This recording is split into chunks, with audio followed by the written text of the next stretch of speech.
Fala pessoal, beleza? Dado as notícias recentes, uma dúvida que o pessoal tem mandado muito aqui foi, pô, Ricardo, e aí se a XP quebrar, o que acontece com os investimentos que estão sendo intermediados por ela? Não acho que a XP vai quebrar, tá? Mas como uma dúvida que muita gente está me enviando, eu resolvi gravar esse vídeo para explicar como fica cada um dos investimentos que você pode ter através da XP ou qualquer outra corretora, tá?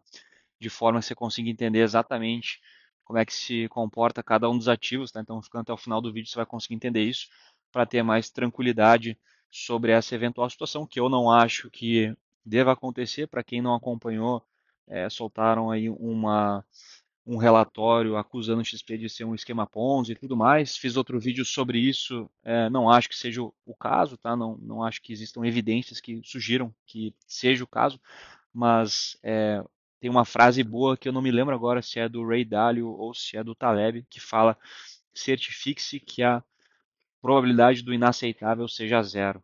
Tá? Então, acho que isso é uma frase boa, poderosa, tipo assim, pô, você tem o dinheiro do leite das crianças investido aí, sei lá, intermediado pela XP, a probabilidade que você vai perder esse negócio tem que ser próximo de zero. Então, quero trazer como é que ficaria os seus investimentos num cenário aí catastrófico, apocalíptico, dos caras, sei lá, quebrando, algo nesse sentido. Tá? E é válido não só para XP, mas também para qualquer outro intermediador que opera da forma correta aqui no Brasil. Tá? Então, falar primeiro do principal ativo, tá? Talvez que normalmente o pessoal tem quando começa a investir, tá? E talvez seja a dúvida da maioria para quem está mais no começo e tal, são ativos de renda fixa. Né? Então, a gente pode dividir esses ativos em dois grandes grupos: ativos cobertos pela FGC, né, que é o Fundo Garantidor de Crédito. Para quem não sabe o que é isso, é basicamente um fundo privado onde os emissores, quando fazem uma captação, eles colocam um pouquinho dessa emissão nesse fundo e, basicamente, se algum emissor deixa de honrar com o pagamento da dívida,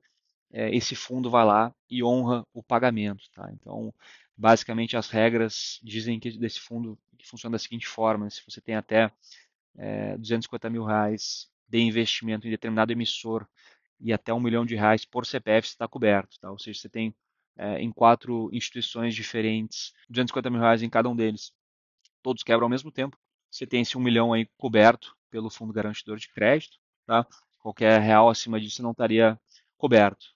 Tá? Então, a primeira coisa que tem que refletir para ver qual que seria o risco de um determinado ativo de renda fixa intermediado pela XP é entender quem que é o emissor. Tá? Uma coisa é um ativo de renda fixa emitido pela XP, tipo, sei lá, um CDB ou qualquer outro fundo que seja emitido pela própria XP, ou um ativo emitido por outra instituição intermediado pela XP. Então, no cenário em que a gente tem um ativo de renda fixa emitido pela XP, aí você tem que entender esse ativo é coberto pelo fundo garantidor de crédito, sim ou não. Se a resposta é sim, você está coberto até esses 250 mil aí da XP, tá? Supondo que não extrapole mais de 1 milhão. Se não for, aí no cenário dos caras quebrando, aí você está com o risco sim de perder, porque você está correndo basicamente o risco de crédito da XP. No caso da XP ser somente o intermediador, você usou a plataforma da XP para comprar esse ativo de renda fixa que é de um outro emissor, sei lá, um Banco Itaú, é, um Banco Master, sei lá qual outro emissor, tá?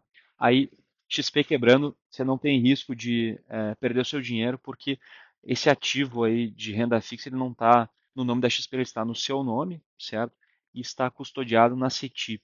Tá? Então, basicamente, o que aconteceria seria a XP quebraria, você poderia realocar esse ativo aí para você estar negociando usando um outro intermediador, mas ele está no seu nome e não tem nada a ver com o XP. Tá? Então, acho que essa é uma dúvida bem comum da galera, tá? Quando você compra o ativo que tem aí da maneira correta, né, que fica no seu nome, custodiado lá nesse tipo, você vai ter basicamente o risco que você está correndo é somente o risco de crédito do emissor e não o risco do intermediador, que já no passado já foi diferente, tá? Me lembro de vivenciar casos de ver corretoras aí quebrando e basicamente o que a corretora fazia era colocar é, o nome do investimento, o nome da corretora ao invés do nome do cliente. Aí se a corretora quebrava, o cliente ficava sem a grana também, mas não seria o caso aqui de XP. Tá? Então acho que esse é o primeiro ponto de renda fixa.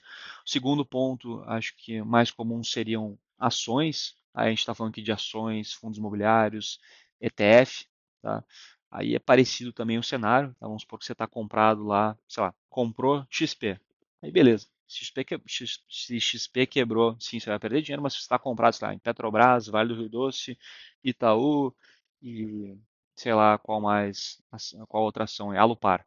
Aí você usou lá o home broker da XP para comprar isso, comprar um fundo imobiliário específico, um BOVA11, lá um ETF, e aí XP quebrou. O que acontece? Parecido com o caso da renda fixa, é, o ativo está no seu nome e ele está custodiado não sei se chama ainda de CBLC, né? Eu lembro que foi adquirido pela B3, mas basicamente está custodiado esses ativos lá na própria B3, o que significa parecido. O XP quebrou, você vai pegar esses ativos e vai estar operando através de uma outra instituição. Tá? Então, porque, de novo, você está correndo o risco ali dos ativos que você comprou e não do intermediador. O único caso aqui seria você estar comprado nas próprias ações da XP ou em alguma ação que tenha algum tipo de relação impacto da própria XP nesse cenário catastrófico dos caras quebrando.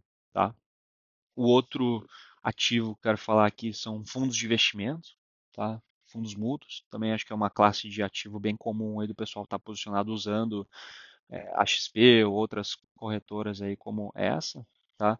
E aí qual que é o ponto? O fundo ele também tem o seu patrimônio separado da corretora. Se for olhar o próprio fundo ele tem um CNPJ próprio, né? O que é o fundo? Basicamente um lugar onde todo mundo coloca o dinheiro. Você coloca o dinheiro em troca de receber uma cota desse fundo. Tá? Então a grana do fundo que tem um mandato específico, o que é o mandato do fundo? Basicamente o gestor lá tem um mandato seguinte, ó, pô, eu quero investir de forma com umas restrições específicas no tipo de ativo que você pode estar posicionado e que eu consiga bater o CDI, que eu consiga bater o Ibovespa, eu consiga bater, sei lá, qual benchmark. Tá? Então, o fundo é obrigado a respeitar aquele mandato e o patrimônio do fundo, que os cotistas colocaram a grana nesse fundo, é diferente do patrimônio da XP. Então, se XP quebra, o fundo é diferente, porque o fundo tem um administrador específico, tá? Que faz toda a parte burocrática do fundo funcionar. Tem um gestor também responsável, que o gestor pode ser a própria XP, pode ser alguma outra gestora, tá? Mas qual é o ponto? Nesse cenário também você estaria protegido. Obviamente poderia ter algum impacto indireto, certo? Mas vamos supor aqui num fundo intermediado pela XP, onde nem eles não atuam nem na parte de administração nem na gestão, tá?